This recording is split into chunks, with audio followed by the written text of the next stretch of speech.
Buenas noches, agradezco mucho la oportunidad y la invitación para poder participar con este tema que he titulado La arquitectura y las ciudades históricas en los objetivos de desarrollo sostenible. Un tema no solo de actualidad, sino de necesidad para poder entender y optimizar la sociedad en la que vivimos. El objetivo de esta presentación es abordar la situación de las ciudades históricas y de sus núcleos urbanos en el marco de los Objetivos de Desarrollo Sostenible, ODS, planteado por la ONU.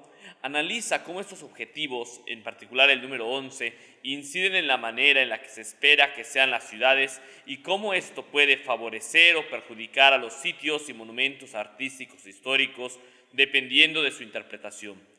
Se incluyen casos de estudios relevantes y vigentes de ciudades históricas. ¿Y de dónde sale todo esto? Pues resulta que hace 2015 Naciones Unidas encabeza los esfuerzos por pensar cómo es el mundo que no solo que queremos, que necesitamos hacia el 2030. Entonces se plantean 17 objetivos que pueden ayudar o en cierta manera conducir el mundo que necesitamos hacia el 2030. Y de no lograrlo, en algunos aspectos estaríamos llegando a un punto de inflexión que nos haría mucho más difícil la vida como la entendemos ahora a partir del 2030. Eso se pensó hace 7 años, ahora nos quedan solo 8 para lograrlo y no vemos mucho avance, lo cual nos hace ahora replantearnos qué necesitamos o de qué manera poder redoblar estos esfuerzos.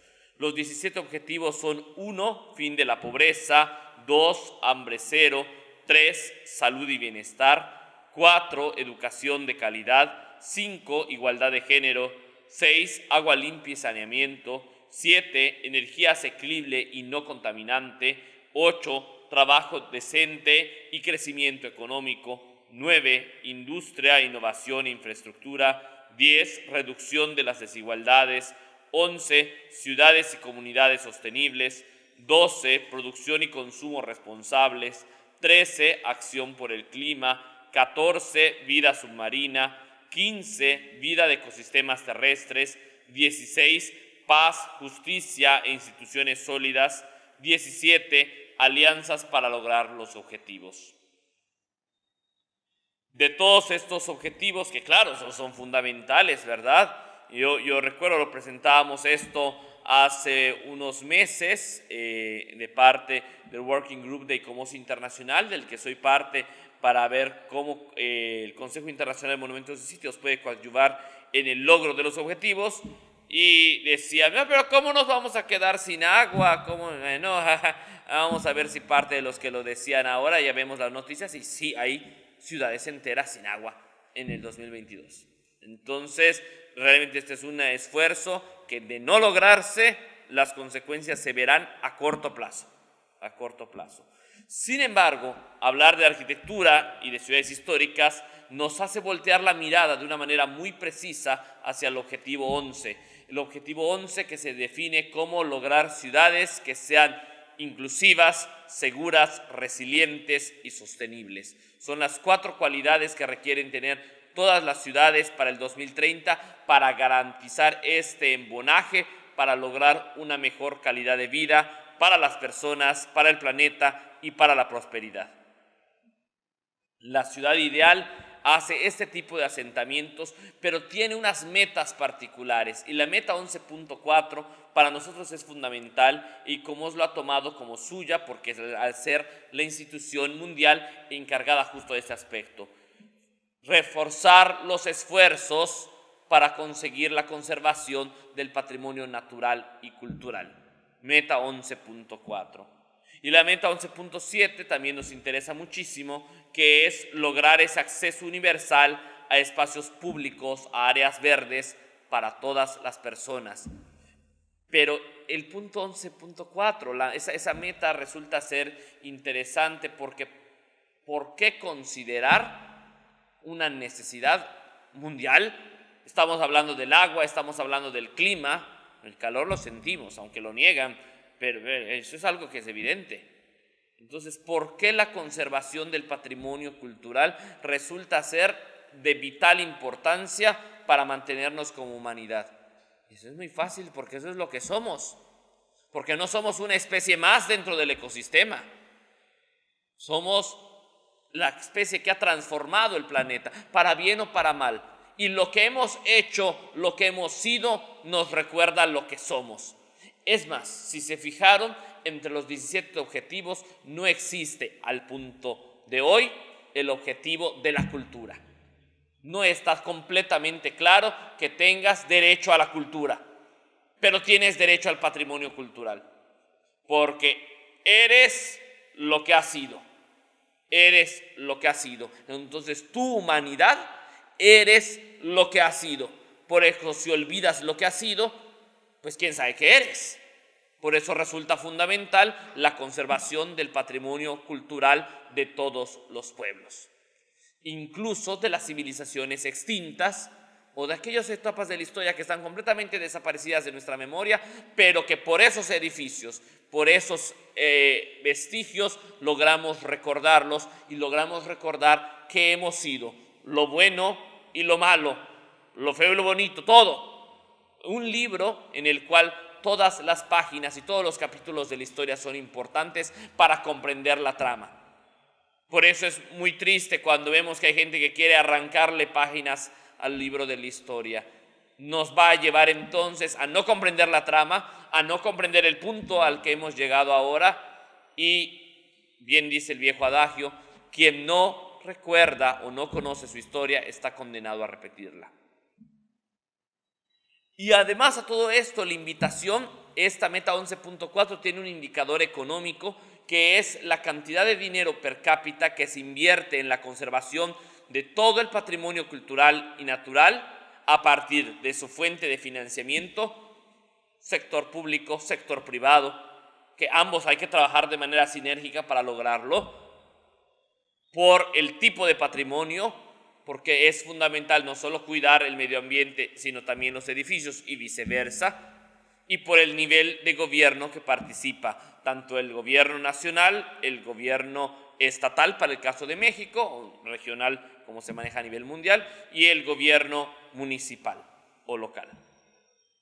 Entonces, a las 4 cualidades que hemos mencionado para las ciudades, que son ser inclusivas, seguras, resilientes y sostenibles, le sumamos ser históricas, ser capaces de entender su historia, de aceptar su historia, no de pelearse con su historia, sino de aceptar su historia, entendiéndola, aceptándola y avanzando en ese sentido. 5 cualidades al sumar la historicidad. Sin embargo, hay que pensar de qué manera las ciudades históricas reducen o aumentan las desigualdades, por poner un ejemplo que impacta con los objetivos 5 y 10. De qué manera lo que aprendemos al ver las ciudades históricas nos presenta un camino hacia una educación de calidad, porque más enseña una torre campanario que el libro de historia, ciertamente.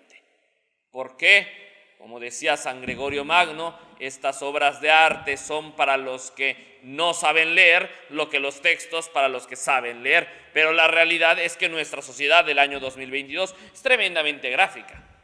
Entonces mucho más aprendemos del paisaje urbano histórico que de lo que pueda uno ver, y más hoy por hoy que la información sobre historia aparece en cualquier página y en el 90% de los casos o está enturbiada o es tremendamente falsa. Entonces por eso la importancia de conservar estos monumentos como un espacio para la calidad. Y también, ¿por qué no? El patrimonio cultural abona el objetivo de no pobreza.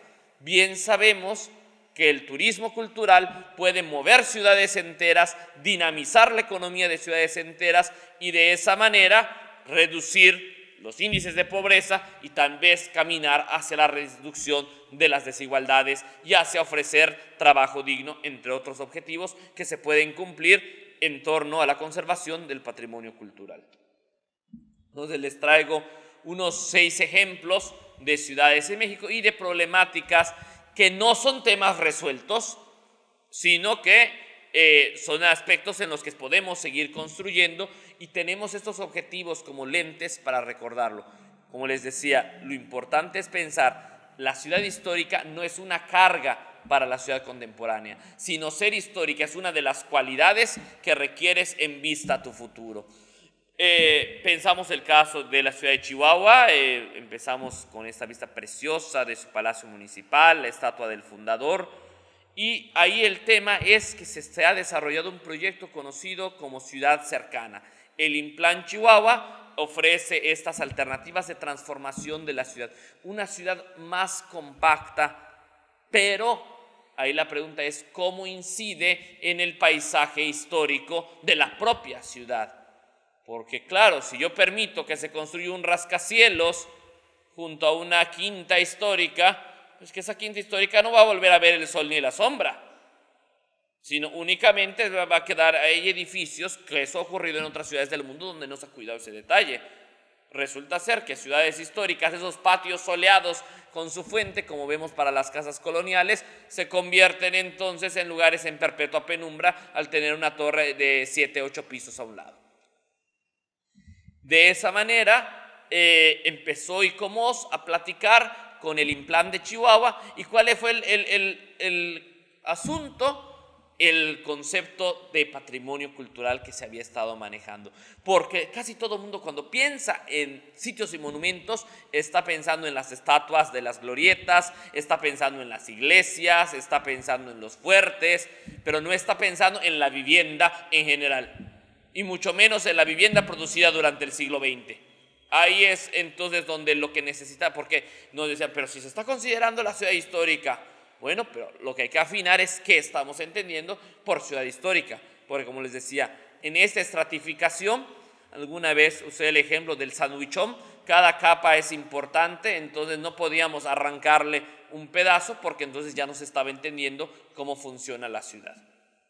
Entonces, patrimonio histórico, sí, pero no solo eso, sino que también considerar las construcciones realizadas durante el siglo XX, tanto las de carácter monumental, como se ve en la imagen, la Sagrada Familia de Chihuahua, como las viviendas sencillas, discretas, que representan la vida diaria en la ciudad de Chihuahua a lo largo del siglo XX, de manera particular en las primeras 7 décadas del siglo XX, que corresponden tanto al periodo revolucionario, al Art Deco, como a la llegada del movimiento moderno. ¿Cuál fue la propuesta? Que está en camino a la respuesta. Se va a presentar un plano por parte del Implan Chihuahua que va a mostrar la geoubicación de todas las casas que tienen valor patrimonial, indicando cuál es el tipo de valor que tiene, de tal manera que sea muy claro para todos los habitantes de la ciudad comprender cuáles son las propiedades de valor histórico o artístico, y además para los propietarios conocer al ver eso cuáles son las condiciones para poder modificar sus propios predios. Más interesante el caso de Monterrey, donde la anterior administración en su último día madrugó a la ciudad y autorizó rascacielos en el barrio antiguo. Y eso nos llevó al tema del paisaje. ¿Por qué? Porque van a decir, bueno, pero si las casas que se tiraron no están catalogadas. Bueno, sí, pero resulta ser que cuando estas torres se terminen de construir, nunca más se podrá ver el Cerro de la Silla, emblema del patrimonio natural de Monterrey, desde la macroplaza. Porque entonces la ciudad de Monterrey, que siempre había visto su cerro desde su centro, ahora va a ver los rascacielos, y para ver el cerro pues tienes que estar en el rascacielos. Pero están dividiendo en dos el patrimonio natural con su paisaje con la ciudad. Algunos comentarios que les comparto de que ponía la gente en torno al proyecto. Los regiomontanos decían, a mí me parece bien que se desarrolle ese proyecto en esta zona que esté especialmente descuidada y va a seguir descuidándose entre tanto golpe de pecho de amantes de lo histórico y lo antiguo que solo quieren que se quede como está o que el gobierno haga algo. Otro comentario, por desgracia se tuvo décadas para integrar esa zona de manera armoniosa con su vocación regional del entorno y hasta ahora es una zona de baldíos, estacionamientos y basura. Otros dos comentarios, puede que sea una gentrificación agresiva, pero desde mi óptica también necesaria. O, me parece excelente este proyecto, quizá en el filo, pero viable. Entonces, el proyecto fue visto como bueno, a pesar de que los estudios realizados al respecto nos llevan a pensar que estas torres podrán aumentar la inseguridad en la zona al generar espacios oscuros y sobre todo nos va a llevar eso lo dijimos el año pasado, a los problemas de agua en la zona, que hoy por hoy sabemos que para Monterrey el asunto ya está exacerbado. Bien, entonces no se puede pensar que vulnerar la ciudad histórica va a ser una ciudad sostenible, ¿no? Porque eso genera dinero, pero aumenta desigualdades. Caso de San Francisco de Campeche, en este caso, y como se interesó mucho por el caso de la calle 59, que une la Puerta de Mar con la Puerta de Tierra, donde parecía muy buena idea, porque además un aspecto que hemos comentado en los paneles en los últimos 2 años, sobre todo que la pandemia permitió que mucha gente separada por la distancia, que no podía participar de las reuniones en persona, pudiera conectarse, y eso nos aumenta la diversidad de opciones y de opiniones. Y decíamos, bueno, qué bonito que la gente camine, porque pareciera, y eso es algo que está muy difundido, que la ciudad del peatón es la ciudad ideal. Pero por las distancias que atravesamos, no se puede venir caminando. Y yo no puedo venir caminando de Altabrisa al Parque de las Américas porque me va a dar un vaido en el camino, ¿verdad? Entonces, eso es que no se puede. En ese sentido, la ciudad ideal, hemos visto, no es aquella que prioriza un sector de la población sobre otro, sino aquella que logra anclar de tal manera como piezas de rompecabezas que todos podamos contribuir a que esa ciudad funcione. Si estoy cruzando un paso peatonal, pues no me voy a quedar a checar mi celular mientras atraso el tráfico. Si estoy andando en bicicleta, voy a andar en la ciclovía, no me voy a subir a la acera a ver si atropello a alguien que esté caminando. Y si estoy manejando, voy a respetar los pasos peatonales. De tal manera de que en conjunto, como estos videos que a veces aparecen de los carros que van pasando y no chocan, de esa manera todos logramos poder construir la ciudad. Pero ¿qué pasa? Bueno, ve que aquí pasó que primero se abandona, claro, si me cierran la calle, peatonalizan la zona en la que yo vivo, pues ya no quiero vivir ahí, porque mi vida diaria se complicó. Y lo ideal para todo el patrimonio cultural es que sigas teniendo el uso para el cual fuiste hecho. Si eras casa, sigue siendo casa. Si eras iglesia, sigue siendo iglesia. Si eres biblioteca, sigue siendo biblioteca. Te empiezo a cambiar el uso, ya empiezan las modificaciones, que es de lo más natural. ¿Pero funcionó? No funcionó. Porque lo que se volvió el lugar es un restaurante al aire libre. Bueno, todavía los autos te dejaban cruzar la calle. En cambio, se vuelve una saturación de mesas que dista mucho de ser la ciudad que reduce desigualdades, que cuenta su historia y que facilita la movilidad para todas las personas. Y bueno, a pesar de todo, ahí sigue la polémica entre, claro, como turista, ve padrísimo, y como habitante tienes una calle cedida al comercio, que además dificulta la movilidad, ya de por sí difícil en el interior del recinto amurallado. Para Mérida tenemos también muchos retos, ahí les quiero compartir, aprovechando además que estamos frente a varios de los que fuimos testigos de la actividad. Bueno, si bien tenemos muchos retos, tenemos uno en particular que hemos atendido y que nos da mucho gusto el resultado, a pesar de que falta mucho por hacer por el centro histórico, pues una de nuestras zonas de patrimonio cultural, el Cementerio General, ya fue puesta en el foco de la observación y que demuestra justamente el cumplimiento del objetivo 17, porque es el último, pero es una base a considerar. La alianza entre los sectores público, privado y la presencia del sector académico para poder entender las ciudades que queremos, esas ciudades sostenibles y al mismo tiempo históricas.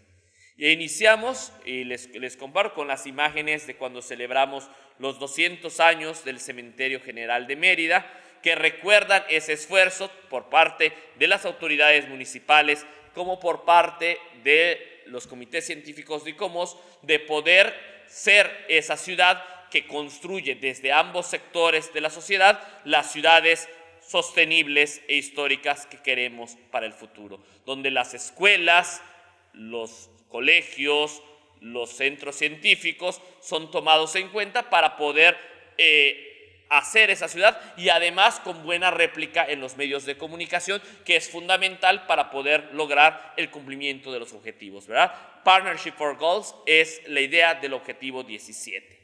En el caso de Guanajuato pasa algo que fue del todo sensible, porque si bien para Mérida tenemos que los muertos salieron beneficiados del cumplimiento de los objetivos, en Guanajuato pues se los estamos quedando a deber, ¿verdad? Porque trasladar las momias a un espacio que parece centro comercial, está terrible, porque además son seres humanos. Son seres humanos que sus familiares sepultaron pensando que iban a esperar ahí el día de la resurrección, y ahora los quieren llevar parados, desnudos, a un centro comercial. ¿Dónde queda uno?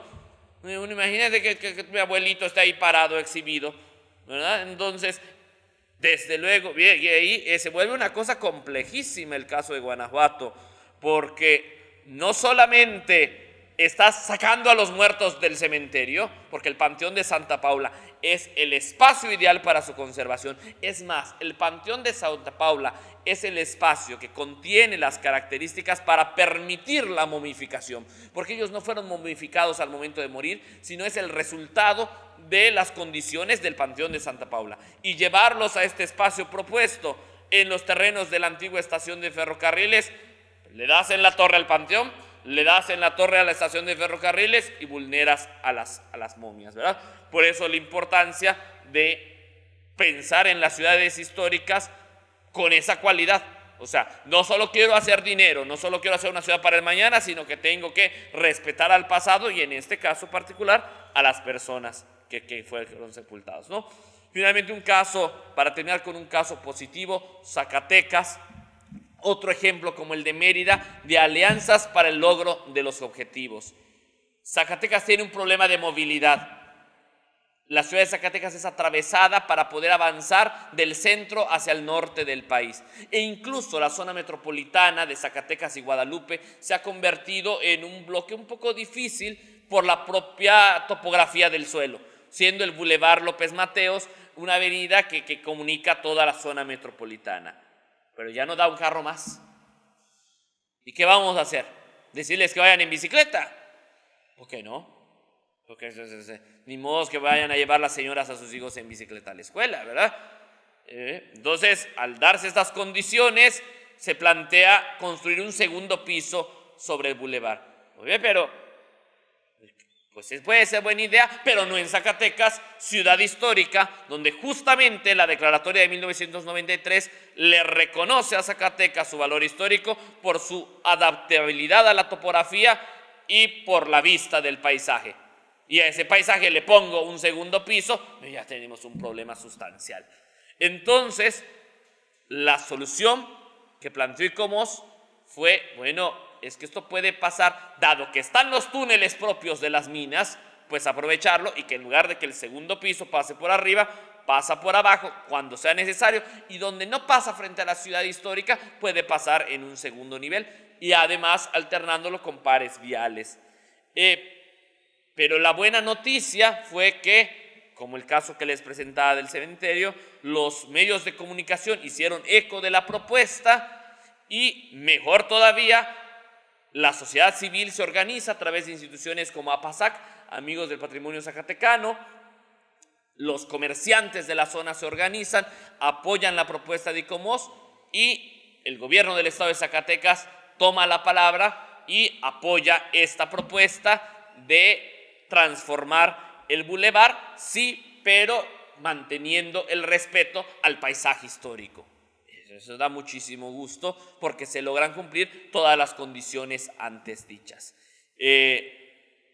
Ya incluso estamos preparando en ICOMOS Mundial un manual de cómo incluir cada uno de esos objetivos para su vínculo con el patrimonio cultural. Pongo la imagen de cómo se ve para el caso del objetivo 1, no pobreza, o el objetivo 14, la vida bajo el agua, porque en cierta manera el patrimonio cultural puede llegar no solo a transformar el objetivo 11, que es el que marcadamente tiene definido para él, sino también los demás objetivos, ya sea de manera tangencial o de manera más fuerte, pero puede ayudar definitivamente al desarrollo. ¿Y cómo no sería así?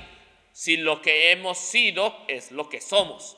Y al hacer esa conexión con nuestra propia historia, estamos encontrando nuestra propia humanidad. De esa manera, pues pensar en la arquitectura y en las ciudades históricas en los objetivos de desarrollo sostenible nos presenta justamente lo que es una meta no solo para el 2030, sino una meta que debe ser permanente, porque si queremos ciudades inclusivas, seguras, resilientes y sostenibles, también debemos de considerar nuestra historia, y así podremos, con la mirada no solo en el pasado, sino también avanzar hacia el presente y a un futuro que sea sostenible para las futuras generaciones. Muchas gracias.